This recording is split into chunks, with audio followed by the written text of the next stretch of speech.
இந்த சேனலை தொடர்ந்து நடத்த உதவி செய்ய நினைப்பவர்கள் உதவி செய்யலாம். வணக்கம். விரைவில் சட்டமன்ற தேர்தல் தேதி அறிவிக்கவிருக்கக்கூடிய நேரத்தில் ஆர்எஸ்எஸ் சங்கபரிவார கும்பல் ஒரு திரைப்படத்தினுடைய ட்ரெய்லரை வெளியிட்டிருக்கிறாங்க.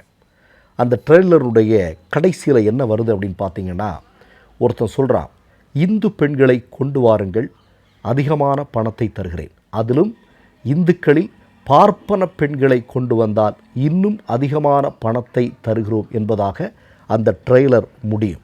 அந்த ட்ரெய்லருடைய துவக்கத்தில் ஒரு பொண்ணை சில இஸ்லாமிய இளைஞர்கள் வலுக்கட்டாயமாக பிடிச்சி வாயில் பீஃபை திணிக்கக்கூடிய காட்சி, இதோடு தான் அந்த ட்ரெய்லர் வருது.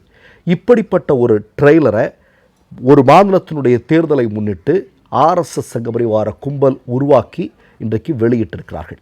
இதை பற்றி கூடுதலாக பார்ப்பதற்கு முன்னால் நான் குஜராத்தில் இருக்கக்கூடிய ஒரு சம்பவத்தை சொல்கிறேன். அப்போ தான் உங்களுக்கு இது நல்லா புரியறதுக்கான வாய்ப்பு இருக்குது.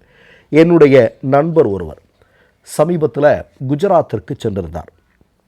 சென்ற இடத்துல நீங்கள் பார்த்தீங்கன்னா, ஆனந்தி என்று சொல்லக்கூடிய ஒரு மாவட்டம், அகமதாபாத்துக்கு பக்கத்தில் இருக்கக்கூடிய ஆனந்தி என்று சொல்லக்கூடிய மாவட்டத்தில் ஹனீஷ் என்று சொல்லக்கூடிய ஒரு கிராம பஞ்சாயத்து. அந்த கிராம பஞ்சாயத்தினுடைய தலைமை பொறுப்பில் இருக்கக்கூடியவருடைய பெயர் நிருபமா பென் பட்டேல். சரியா? இவங்க தாக்கூர் என்று சொல்லக்கூடிய சமுதாயத்தை சார்ந்தவர். இங்கே நீங்கள் பார்த்தீங்கன்னா, இந்த பஞ்சாயத்தை சமரங் பஞ்சாயத் அப்படின்னு சொல்லுவாங்க. சமரங் பஞ்சாயத்துனா இப்போ நமக்கு எல்லாருக்கும் நல்லா தெரியும். ஒரு பஞ்சாயத்து தலைவரை நம்ம ஊரில் எல்லாம் எப்படி தேர்ந்தெடுப்போம்? ஒரு 15 வார்டு இருக்கும். வார்டில் பல்வேறு கட்சியை சார்ந்தவர்கள் நிற்பார்கள்.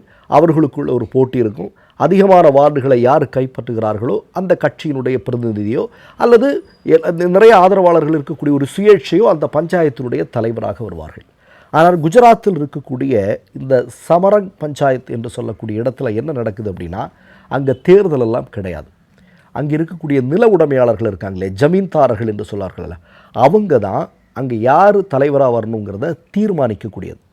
அவங்களுக்கு 10 லட்சம் ரூபாய் வேற கூடுதலாக சன்மானமாக கொடுக்குறாங்க. பெண் தலைவரை தேர்ந்தெடுத்தால் கூடுதலாக 10 லட்சம் இல்லை, அதை விட கூடுதலான சன்மானம் எல்லாம் கொடுக்கப்பட்டு கொண்டிருக்கிறது. இதற்கு எதிராக சுப்ரீம் கோர்ட்டில் வழக்கு நடந்து கொண்டிருக்கிறது. இப்போது இந்த நிருபமா பென் பட்டேல் என்று சொல்லக்கூடிய நபரை என்னுடைய நண்பர் சந்திக்க போகிறார். சந்திக்க போகும்போது அவங்க என்ன கேட்குறாங்க அப்படின்னா, அங்கே உங்களுக்கு நல்லா தெரியும், அங்கேயும் முகத்தை துண்டால் மறைச்சிப்பாங்க அங்கே இருக்கக்கூடிய பெண்கள். அப்போ இவங்க பெண் நண்பர் தான், என்னுடைய நண்பர் பெண் தான். அப்போ அவங்க கேட்குறாங்க, என்ன கேட்குறாங்க அப்படின்னா, நீங்கள் நிகரின்னு ஒரு பக்கத்தில் ஒரு இடம் இருக்கு இல்லையா, அங்கே முஸ்லீம்கள் அதிகமாக வாழ்கிறார்கள். ஏழை எளிய முஸ்லீம்கள் அங்கே வாழ்கிறாங்க. ஆனால் அங்கே சுத்தமான தண்ணீர் கூட இல்லையே, பல வருஷமாக கஷ்டப்பட்டுட்டு இருக்கிறாங்களே, ஏன் நீங்கள் அந்த பகுதிக்கு போதுமான தண்ணீர் கொடுக்கலை அப்படின்னு கேட்குறாங்க.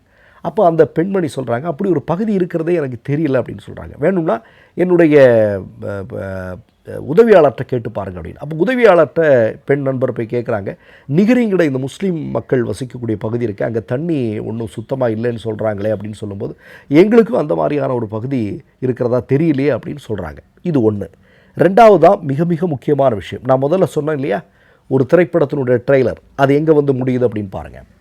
அதாவது இந்த நிருபமா பென் பட்டேல் என்று சொல்லக்கூடிய அந்த ஹனிஷ் என்று சொல்லக்கூடிய கிராம பஞ்சாயத்தை சார்ந்த பெண் தலைவரிடம் என்னுடைய பெண் நண்பர் கேட்கிறார், நீங்கள் இவ்வளோ பெரிய பொறுப்பில் இருக்கிறீங்க, இந்த பொறுப்பில் இருக்கும்போது உங்களுடைய இந்த செயல்களிலேயே ரொம்ப பெருமை மிக்கதாக நீங்கள் எதை நினைக்கிறீங்க அப்படின்னு கேட்குறாங்க. அதற்கு இந்த நிருபமா பென் பட்டேல் சொல்கிறாங்க, அதுதான் இன்றைக்கு முக்கியமான ஹைலைட். என்ன சொல்கிறாங்க அப்படின்னா, கடந்து போன மகா சிவராத்திரி அன்றைக்கு எங்களுடைய சிவன் கோயிலில் ஒரு தலித் பெண் சிவனை கும்பிடுவதற்காக வந்திருந்தா. அவளை நாங்கள் எல்லாரும் சேர்ந்து அடித்து விரட்டினோம். இதுதான் என்னுடைய இந்த பதவியில் நான் செய்ததிலே மிகப்பெரிய பெருமையாக நான் நினைக்கக்கூடிய விஷயம். அது மட்டுமல்ல, நான் என்னுடைய ஆட்கள்கிட்ட எல்லாம் சொல்லி அந்த தலித் பெண் சிவன் கோயிலில் பிரார்த்தனை செய்வதற்காக வந்தாங்க இல்லையா, அந்த பெண்ணுடைய வீட்டை இடித்து தரைமட்டமாக்கினோம் அப்படின்னு அந்த பெண் சொல்லியிருக்கிறார். இப்போது நீங்கள் அப்படியே இந்த ட்ரெய்லருக்கு வாங்க. இந்த ட்ரெய்லருடைய பெயர் கேரளா ஸ்டோரி 2. ஏற்கனவே உங்களுக்கு நல்லா தெரியும், கேரளா ஸ்டோரி 1ன்னு ஒன்று எடுத்தானுங்க. என்ன எடுத்தானுங்க அதில்? அதாவது கேரளாவில் இருக்கக்கூடிய இந்து பெண்களை இஸ்லாமிய ஆண்கள் கல்யாணம் பண்ணிக்கிட்டு போகிறாங்க, கட்டாய மதமாற்றம் செய்கிறாங்க திருமணத்தின் மூலமாக. இப்படிப்பட்ட ஒரு போலியான செய்தியை பரப்பி ஒரு சினிமாவை எடுத்தான். அந்த சினிமாவை கேரளாவில் இருக்கக்கூடிய மக்கள் பார்க்கல. பிறகு தூரதர்ஷனில் போட்டாங்க எலெக்ஷன் டைமில், அதையும் மக்கள் ரிஜெக்ட் பண்ணிட்டாங்க. இப்போது ஆர்எஸ்எஸ்கிட்ட தான் பணம் இருக்கு இல்லையா, அவன் கேரளா ஸ்டோரி 2ன்னு அங்கே சட்டமன்ற தேர்தலை ஒட்டி அங்கே ஒரு ட்ரெய்லர் இறக்கியிருக்கிறான்.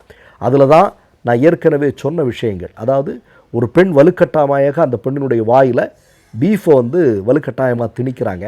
அந்த ட்ரெய்லருடைய இறுதியில் இந்து பெண்கள் இருந்தால் கொண்டு வாருங்கள், அதிக விலை தருவோம், அதுவும் பார்ப்பன பெண்களாக இருந்தால் இன்னும் அதிகமான விலை தருவோம் என்று சொல்கிறார்கள்.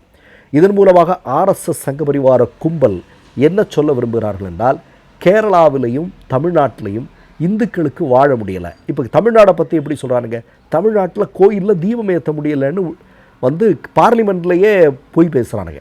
நம்ம பார்த்தோமா இல்லையா? இங்கே ஒருத்தன் ஆட்டுக்குட்டி அண்ணாமலைன்னு ஒருத்தன், அவன் என்ன பண்ணுறான், அவன் மைக்கேல்பட்டி என்ற ஒரு இடத்துல ஒரு மாணவியினுடைய தற்கொலை எப்படி அவன் மாற்றினான் அப்படிங்கிறதெல்லாம் நமக்கு தெரியும். அவ்வளவு கேடுகட்ட அரசியலை இவனுங்க, பொறுக்கித்தனமான அரசியலை இவனுங்க பண்ணிகிட்டு இருக்கிறானுங்க.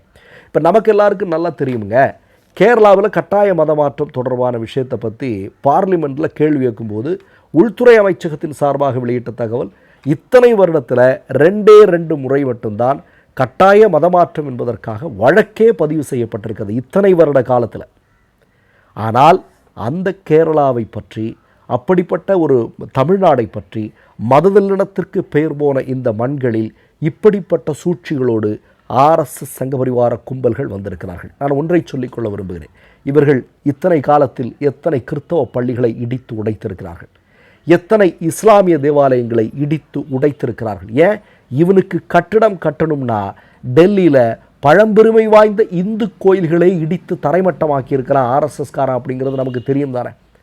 இதெல்லாம் பண்ணிட்டு இருக்கிற, இவ்வளோ அட்டூழியங்களை பண்ணி கொண்டு இருக்கக்கூடிய ஆர்எஸ்எஸ் சங்கபரிவார கும்பல் இப்படிப்பட்ட ட்ரெய்லர்களோடு களத்தில் வருகிறார்கள். ஆனால் தென்னிந்திய மக்கள் இதற்கு அனுமதிப்பார்களா?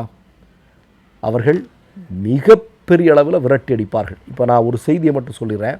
இந்த குஜராத்தில் அந்த நிருபமா பென் பட்டேல் என்று சொல்லக்கூடிய நபர் ஒரு தலித் பெண் சிவனை வழிபடுவதற்கு வந்ததை விரட்டி அடித்ததை தன்னுடைய வாழ்நாள் பெருமையாக சொல்கிறார்கள் அல்லவா.